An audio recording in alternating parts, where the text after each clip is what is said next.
Mesdames, Messieurs, bonjour. Bonjour à vous, bonjour à tous. Je suis Élisée Yonta, analyste financier et économiste. Je vous remercie de suivre cette vidéo qui s'intitule Raffinerie modulable au Niger avec un complexe pétrochimique. Quel impact sur l'économie? Raffinerie modulable au Niger avec un complexe pétrochimique. Quel impact sur l'économie du Niger? Voilà. Je vous prie de vous abonner à notre chaîne, de mettre un like sur la vidéo afin de nous encourager pour que YouTube la recommande au maximum de personnes possible, mais également de souscrire à notre membership et devenir membre de notre chaîne. Voilà, ça permet de nous encourager et de développer la chaîne. J'ai fait cette présentation à la demande de nos frères du Niger qui sont vraiment des personnes charmantes et j'en ai connu tout au long de ma carrière quand j'étais étudiant en France. J'ai eu beaucoup d'amis nigériens, mais je ne veux pas citer leur nom, vu le contexte sécuritaire dans le pays, et c'est des personnes qui occupent des hautes responsabilités aujourd'hui. Donc, je fais cette vidéo pour pouvoir répondre aux multiples questions que nos frères du Niger ont posées en disant, bah oui, vous avez expliqué à quoi c'est qu'une raffinerie modulaire avec un complet de pétrochimie, mais comment est-ce que ça va permettre de développer le Niger?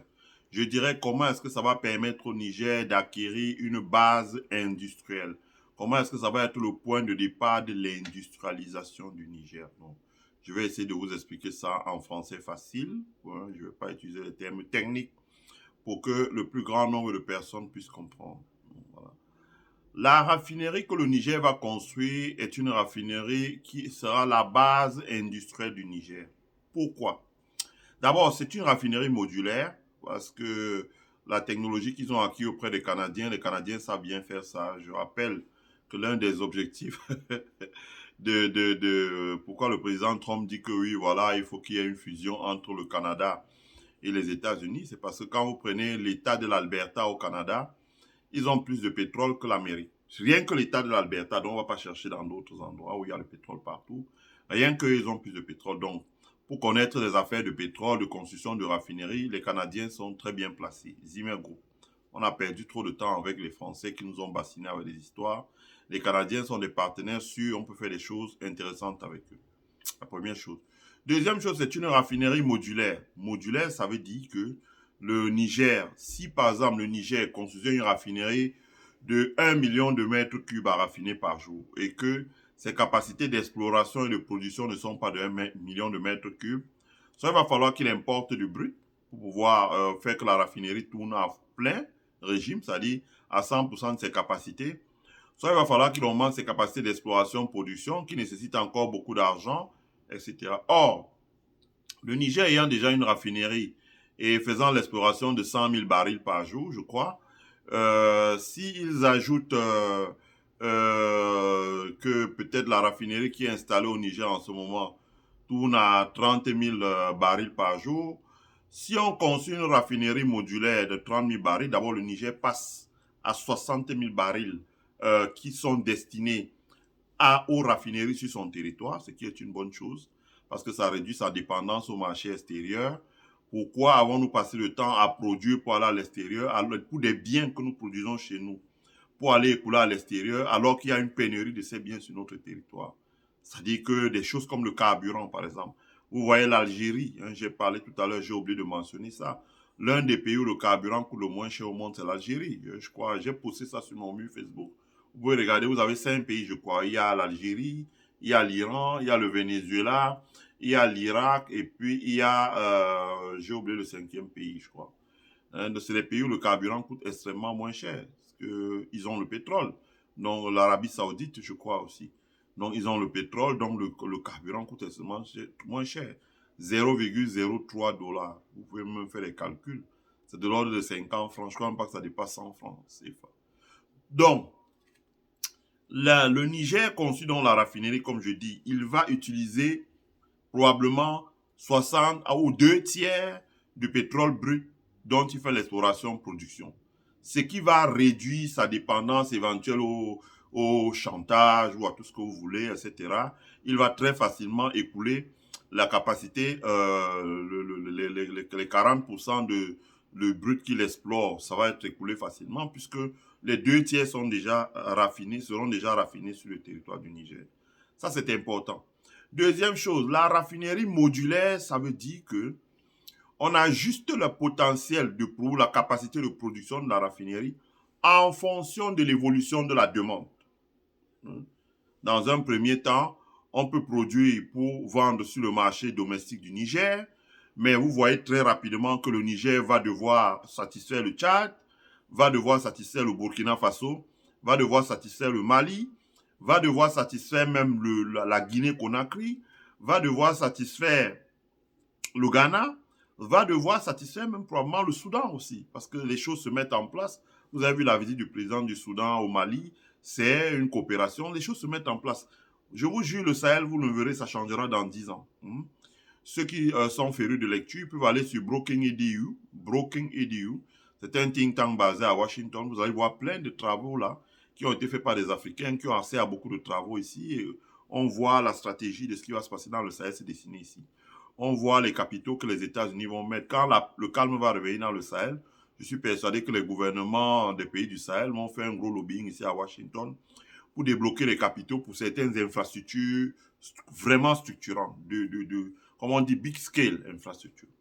Donc, dans ce contexte, le Niger est appelé à, comme on dit, energy supply. Ça veut dire à être le fournisseur de produits raffinés de beaucoup de pays dans la zone. J'entends par là d'abord les pays de l'AES, les pays qui vont postuler à l'entrée dans l'AES, comme le Tchad, j'en suis persuadé. Donnez-nous un peu de temps, 4-5 ans, vous verrez. Des pays comme la Guinée et même des pays comme le Soudan. Donc, les capacités seront ajustables. Ça veut dire que si la demande, par exemple, va de la raffinerie avec complexe pétrochimique, passe à 60 000 barils, ils vont doubler, ils vont ajuster la capacité de production pour que, comme c'est modulaire, pour que ça augmente de taille et ça va permettre peut-être de raffiner les 60 000 et la décision sera peut-être plus de dire, bon, voilà, 100 000 barils, c'est raffiné totalement sur notre pays. Il faudrait que nous passions notre production d'exploration de brut à 200 000 barils par jour. Comme ça, 100 000 pourront être exportés, 100 000 pourront localement. C'est une bonne chose. Parce que, bon, je ne vais pas vous fatiguer avec les concepts. On dit que les exportations se font au coût marginal. Ça veut dire que vous produisez d'abord pour votre pays et c'est le surplus de production qui découle de la demande, parfois extérieure, que vous exportez maintenant. Ça vous permet d'avoir une base. Au cas où les coûts changent sur les marchés internationaux ou subissent une dépréciation, vous avez la possibilité d'augmenter vos stocks en attendant que la fluctuation des prix varie. Donc, c'est l'outil industriel le mieux adapté pour la production énergétique au Niger. Ça, c'est la première chose. Deuxième chose, c'est une raffinerie avec complexe pétrochimique. Ça veut dire que ça va d'abord raffiner les produits qu'on utilise couramment au Niger, le carburant, le carburant, les produits qu'on utilise couramment au Niger, le carburant, le super, le gazoil, le pétrole lampant, etc., le gaz domestique, etc., etc. Mais en plus de ça, cette raffinerie peut aller dans ce qu'on appelle le GPL, le gaz de pétrole liquéfié. D'ailleurs, c'est ce que j'ai toujours dit. Quand vous voyez en mer, par exemple, nous brûlons, c'est-à-dire qu'il y a un surplus de pétrole parfois que nous brûlons en mer. C'est ce qu'on appelle les torches. Quand vous voyez en mer, dans tous les pays africains, là, sur les plateformes, vous voyez un pétrole qui brûle. Logiquement, vous ne voyez pas ça, par exemple, aux États-Unis. Quand vous allez dans le Texas, vous ne voyez pas comment est-ce que le pétrole torche est brûlé. Pourquoi? Parce que ce pétrole torche est récupéré. Il est récupéré sous forme de gaz, de pétrole liquéfié, ce qu'on appelle le GPL. Et moi, j'ai souvent pensé, par exemple, pour des pays comme les pays du Sahel, qui n'avaient pas, qui auront certainement des débouchés avec la ligne de chemin de fer qui va arriver, peut-être dans une décennie, mais qui n'ont pas de débouchés pour l'instant direct sur la mer, qui utilisent beaucoup les camions.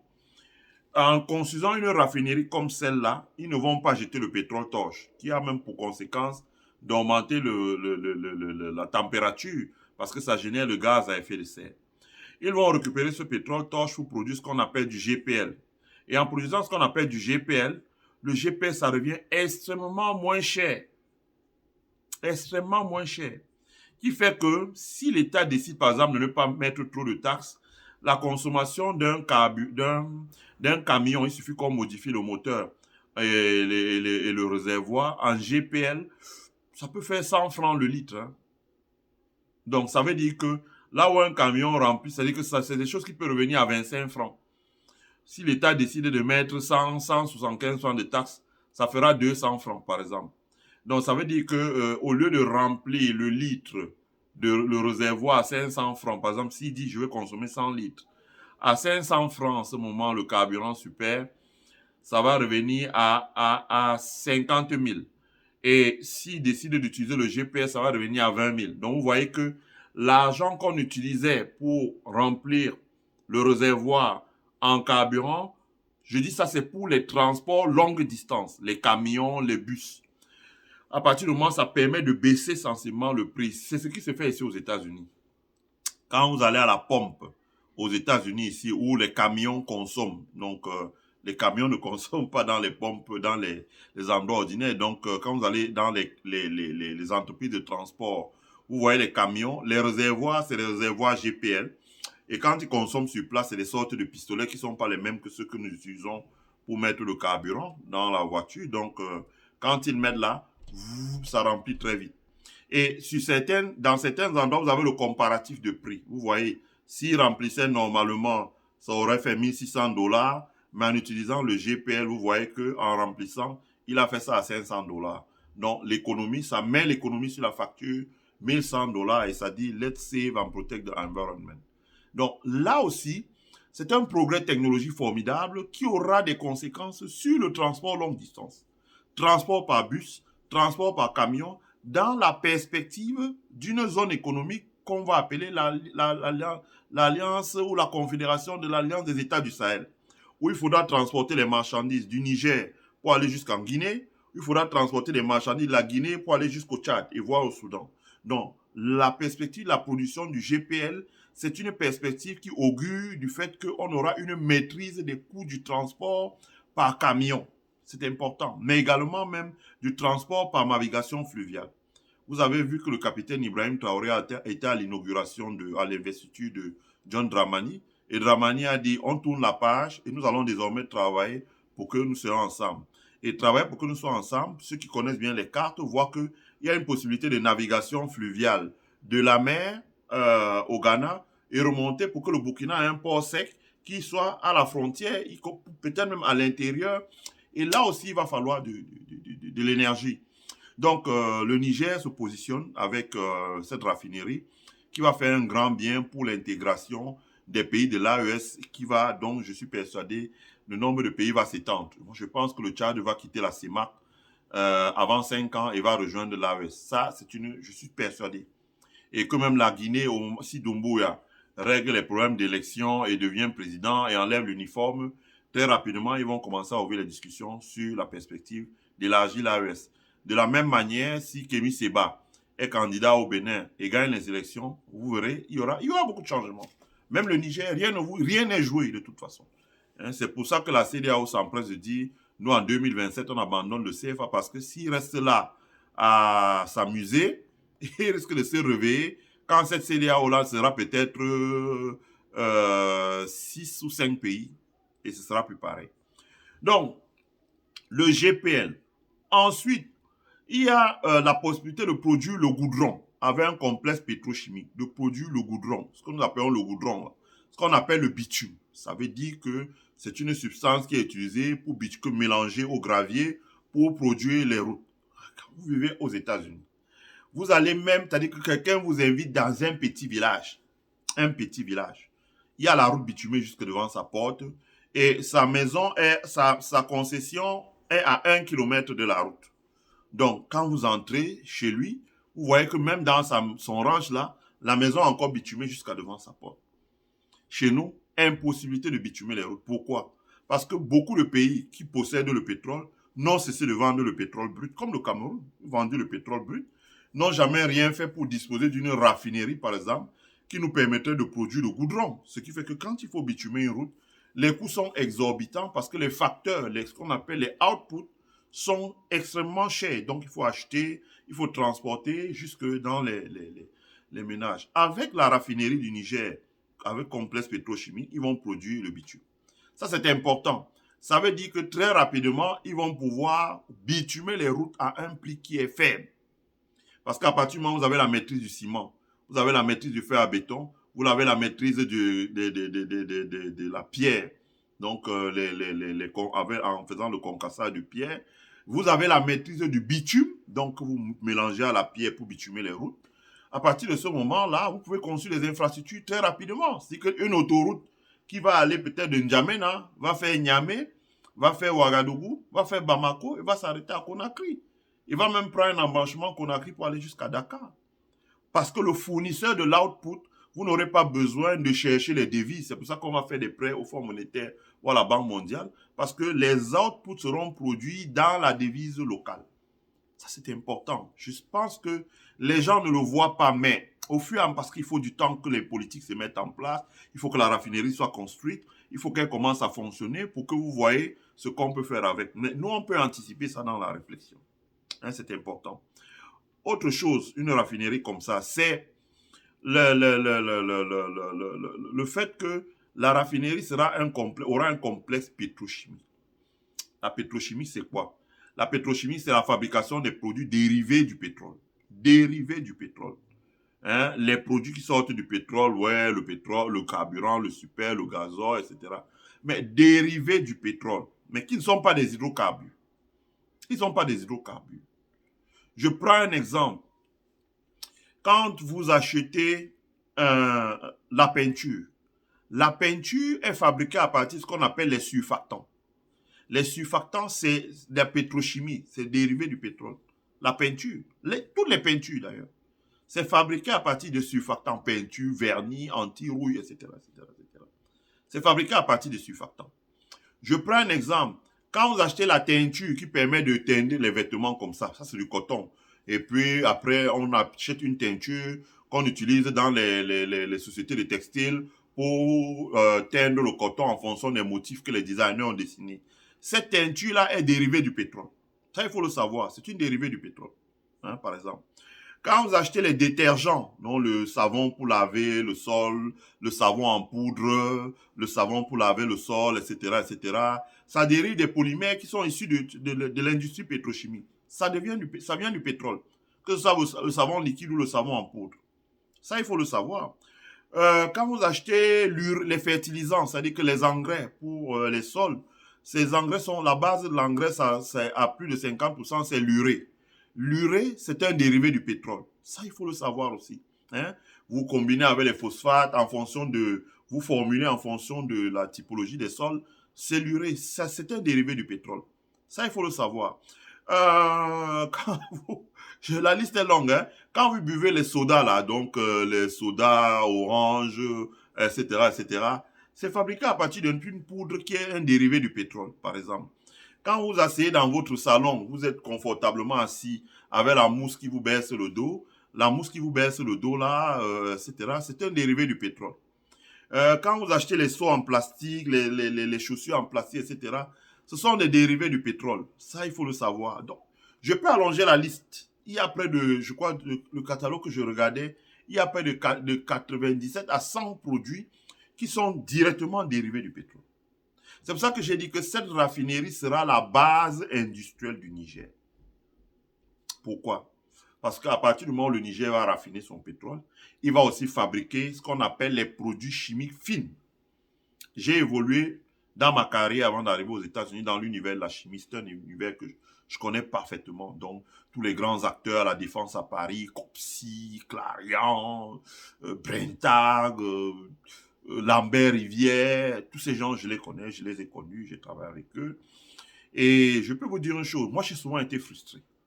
Souvent été frustré parce que je voyais comment les Copsy, les Lambert Rivière, tout ça, importaient ces produits de la pétrochimie de Chine pour leur pays. Et je voyais le numéro 1 dans cette affaire, ce qui m'a surtout gêné, c'est Clarion, c'est un Suisse. Or, la Suisse n'a pas de pétrole. Je ne sais même pas si la Suisse a une raffinerie.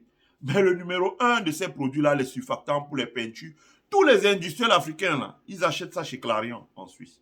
Les fabricants de soda, de top pamplemousse, ananas, tout ce que vous voulez là, les fabricants de tissus, l'Espagne, tout ça, ils s'approvisionnent chez Clarion. Et à aucun moment, les dirigeants africains ne se disent, Clarion n'a pas, les Suisses n'ont pas d'usine. Mais comment ça se fait que c'est les Suisses qui approvisionnent tout le continent? Ils ne produisent pas le pétrole. Et nous produisons le pétrole. En fait, c'est parce que les grands traders sont en Suisse, donc les Suisses achètent, raffinent, font de la pétrochimie et revendent aux Africains. Et après, on est surpris que la Suisse soit riche quand les Africains sont pauvres. Donc, dans le contexte d'une raffinerie comme celle-là, qu'est-ce qui va se passer? Ben, il va se passer que désormais, le Niger, pour tous les produits que je vous ai cités là, les teintures, les détergents, la mousse, la plasturgie, les sodas, la peinture, le bitume, les vernis, etc., etc., etc. Pour toutes ces choses-là, désormais, la matière première qu'on appelle la chimie de base, la chimie fine de base, sera produite au Niger. C'est pour ça que je parle de base industrielle, parce qu'à partir du moment où le Niger va produire tout ça sur son territoire, c'est une évidence que la première commercialisation sera faite au Niger, au Burkina Faso, au Mali, où vous allez voir arriver des unités de peinture, des unités de vernis, des unités d'anti-rouille, le tissu, le coton du Burkina Faso, le coton du Mali. Vous allez voir arriver des grandes industries qui vont commencer à imprimer les tissus en 100% coton et il y aura beaucoup de confection. Ça va générer une industrie dans le textile, dans la peinture, dans la construction, dans l'alimentaire, etc., dans les fertilisants, etc., etc., etc., etc. Donc, ça va permettre d'asseoir une base industrielle. Parce que la matière première, vous industriels, vous n'avez plus besoin pour fabriquer la peinture d'aller à la banque, faire une lettre de crédit documentaire pour faire venir le surfactant depuis la Chine. Non. Vous allez l'acheter directement au Niger, à la raffinerie.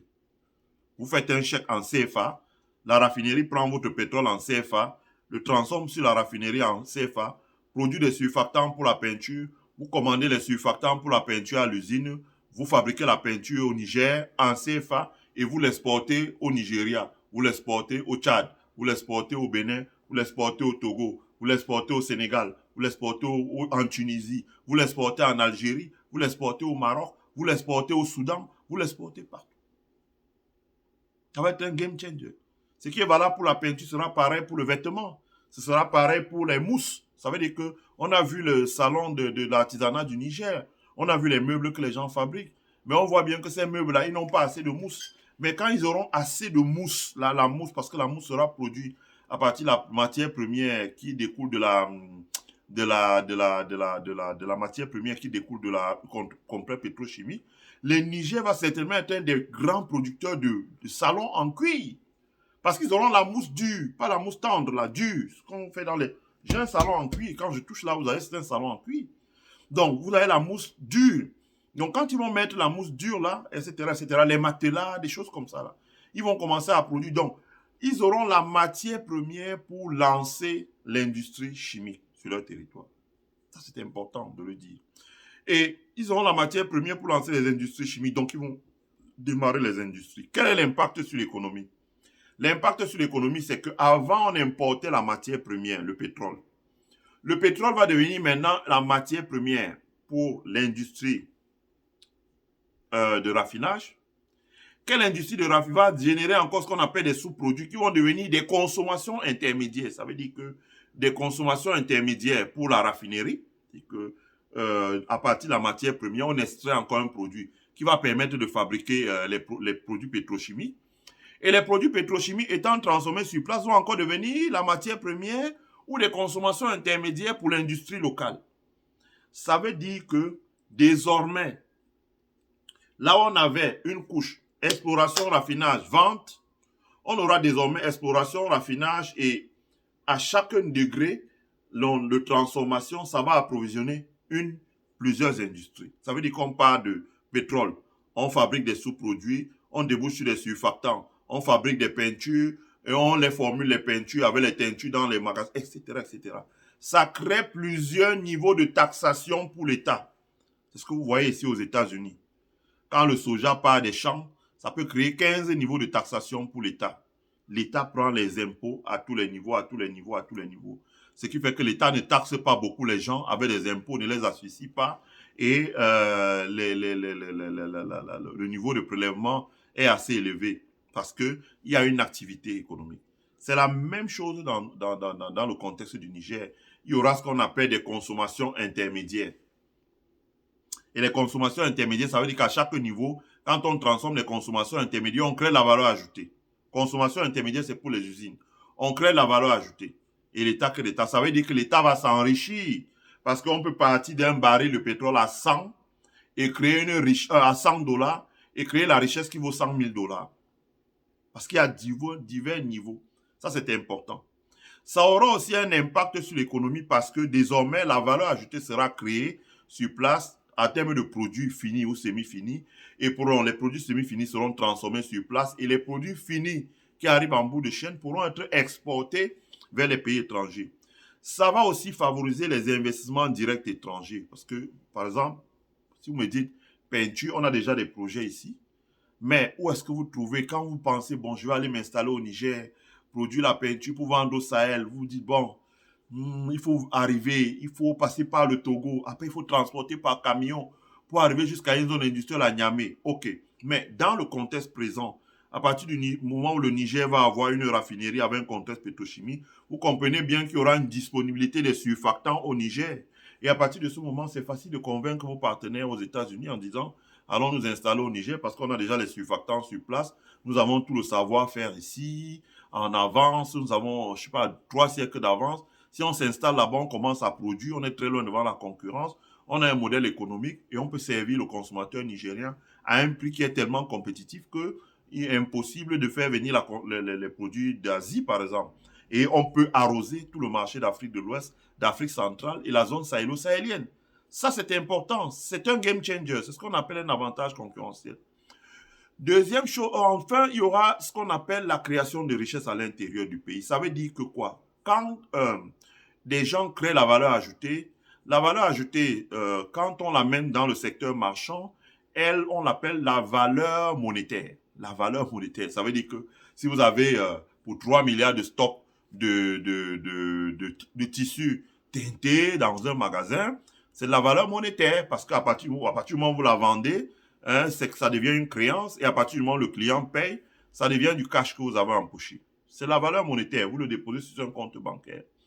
Ça veut dire, en d'autres termes, qu'il y aura beaucoup de valeurs ajoutées qui seront créées, transformées en valeur monétaire. Et si, comme je vois les gouvernements dans les pays de l'Ouest commencent à prendre des mesures pour éviter que les gens qui créent les banques viennent là faire n'importe quoi, sortir les capitaux chez nous pour aller spéculer dans les marchés dérivés. Je ne veux pas dire trop de choses là parce que franchement, je travaille dans le secteur, souvent ça me rend malade.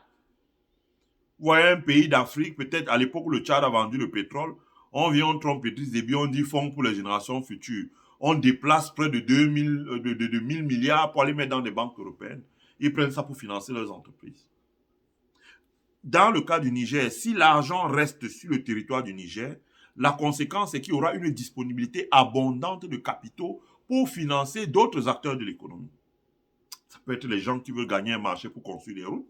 Ça peut être des gens qui veulent gagner un marché pour construire des écoles. Ça peut être des gens qui veulent investir dans l'immobilier de bureau ou l'immobilier d'habitat. Ça peut être des gens qui veulent investir dans l'agriculture et d'autres fonds. Deuxièmement, des entreprises étrangères qui viennent s'installer dans un pays comme le Niger, le gouvernement nigérien peut faire un deal avec eux. Par exemple, Isma Group, là, en disant, bon, écoutez, vous êtes Isma Group, peut-être chaque année, vous faites des bénéfices de 30 milliards de francs. L'État nigérien peut dire, bon, les 30 milliards, vous gardez 10 milliards en réserve, vous les gardez en réserve, vous les déposez dans les banques nigériennes. Si ça flotte là pendant 5 ans, quand vous les retirez, je ne vous taxe pas. Ça, parce que quand c'est déposé dans les banques vont les utiliser soit pour prêter à l'État, soit pour prêter à des collectivités locales, soit pour prêter à des entrepreneurs nigériens. Première chose. Deuxième chose, ils peuvent dire, bon, vous distribuez 10 milliards de dividendes à vos actionnaires. Évidemment, je taxe. Je m'arrange, je vous taxe à 10% ou à 12,5% parce que vous avez gardé une partie dans le pays. Et l'autre partie, 10 milliards de francs, l'État du Niger peut dire, bon, monsieur Zimmer Group, si vous, par exemple, vous créez un fonds, une société civile immobilière et que vous mettez les 10 milliards à l'intérieur, et que vous empruntez 20 milliards parce que vous avez des actifs au Niger, vous empruntez 20 milliards, c'est indiqué à 5 banques nigériennes, 4 milliards, vous empruntez cet argent parce que c'est l'argent que les industriels travaillent, gagnent beaucoup d'argent, déposent dans les banques. Donc, vous empruntez ça, 10 milliards, 20 milliards par exemple, c'est indiqué en 5 banques. Et vous investissez dans le logement, par exemple. Vous faites des logements en matériaux locaux, vous donnez des contrats aux industriels nigériens et aux sociétés de construction nigériennes. Ils construisent 10 logements ils construisent des logements à 10 millions. Donc, s'il y a, par exemple, 30 milliards sur la table, ça fait 3000 logements. Les 3000 logements, vous les vendez à la diaspora nigérienne, vous les vendez à des ménages nigériens, la classe moyenne, etc., etc. Donc, à la fin du processus, je ne vous taxe pas. Si vous avez investi 10 milliards, vous avez produit des logements, 3000 logements que vous vendez à, par exemple, à 15 millions. Ça fait 45 milliards. 45 milliards, vous allez rembourser les banques. 20 milliards avec les intérêts, peut-être 22 milliards sur 45. Il manque 23. 23, vous avez les charges que vous avez à couvrir. Peut-être ça fait 8 milliards. On enlève sur 23, il reste 15. Donc 15 milliards, là, vous avez une plus-value de 5 milliards de francs. Vous avez un bénéfice net de 5 milliards de francs. Je ne vous taxe pas sur le bénéfice net. Donc, les 15 milliards, vous pouvez partir avec. Vous pouvez les rapatrier chez vous. Mais la conséquence, c'est qu'on joint l'outil à l'agréable. L'argent travaille. On a une raffinerie que vos investisseurs étrangers ont construit. On a des gains qu'ils font. Une partie reste en réserve. Une partie est distribuée aux actionnaires pour qu'ils aient le sourire. Une partie travaille dans le pays en créant de la demande pour les petites PME pour qu'elles travaillent et en mettant à la disposition du logement pour éviter qu'il y ait l'inflation sur les trucs locatifs. Donc, vous voyez, il y aura la possibilité. Ce que je vous dis pour le bâtiment, on peut faire la même chose, par exemple, pour l'agriculture. Je n'ai pas le temps pour tout développer. On peut faire la même chose pour l'agriculture. On peut faire la même chose pour les nouvelles technologies, par exemple, les TIC, etc. Donc, il y aura énormément de possibilités pour l'État du Nigeria, pour l'État du Niger, pour qu'il fasse un large potentiel de choses. Donc, c'est pour montrer l'impact sur l'économie. Je me résume. La consommation intermédiaire dans le pétrole va créer plusieurs niveaux de transformation. Ce pétrole-là, à chaque étape, ça va devenir des consommations intermédiaires et non plus des produits finis. Donc, ça veut dire que des matières premières pour l'industrie qui est en haut, etc., etc. On prend le pétrole, matière première, on le raffine, ça sort des sous-produits, on envoie à la pétrochimie. Donc, ça devient la matière première pour la pétrochimie, qui sort des surfactants, qu'on envoie à la société de peinture. La société de peinture fait la peinture, elle envoie aux formulateurs et vendeurs, etc. Ça crée à plusieurs niveaux de richesse. Deuxième chose, vous avez l'argent qui coule dans le pays. Troisième chose, vous produisez des produits que vous n'importez plus. Donc, vous augmentez vos réserves. Vous exportez, donc en dollars, en euros, en yens, tout ce que vous voulez, vous augmentez vos réserves. Vous faites circuler l'argent à l'intérieur de votre pays. Ça augmente la taille et le bilan des banques et ça permet que les banques puissent commencer à être des acteurs importants sur le marché africain. C'est l'industrialisation au Nigeria qui fait que vous voyez les banques comme les UBA qui ont beaucoup d'argent, qui commencent à sortir pour créer des filiales ailleurs. Donc vous allez voir ça aussi de la part d'un pays comme le Niger. Enfin, vous voyez comment un pays comme le Niger arrive avec ce système-là, comme je vous ai dit, il y a la possibilité avec l'État de faire que les profits qui sont engrangés dans le pays soient utilisés pour développer des secteurs comme l'agriculture, pour développer les secteurs comme c'est les deals qu'on fait et on fait voter à l'Assemblée nationale, on met dans les droits de finances. Si vous voulez, si vous le souhaitez, vous en faites la demande là, en laissant le commentaire. On fera encore un autre direct pour vous expliquer comment ça se passe. Mais dans tous les cas, on est en contact avec les autorités nigérianes. S'ils souhaitent savoir les détails, on se fera un plaisir de le leur dire. Donc voilà, j'ai terminé ma vidéo là. C'était au pas de course, ça passe vite. Franchement, j'arrive pas à croire que bientôt 40 minutes sont passées comme ça là, alors qu'on n'a même pas, on n'a rien dit du tout. Voilà. Je vous remercie, je vous souhaite à tous et à tous de passer une agréable semaine. Prenez soin de vous et abonnez-vous à notre chaîne. Invitez vos amis à s'abonner. Mettez un like sur la vidéo, c'est pour nous encourager. C'est pour que YouTube la recommande au maximum de personnes. Partagez-la sur votre mur. Invitez vos amis à s'abonner sur notre chaîne et surtout, vous-même, essayez de souscrire au membership pour encourager le développement de notre chaîne. Prenez soin de vous. Bye.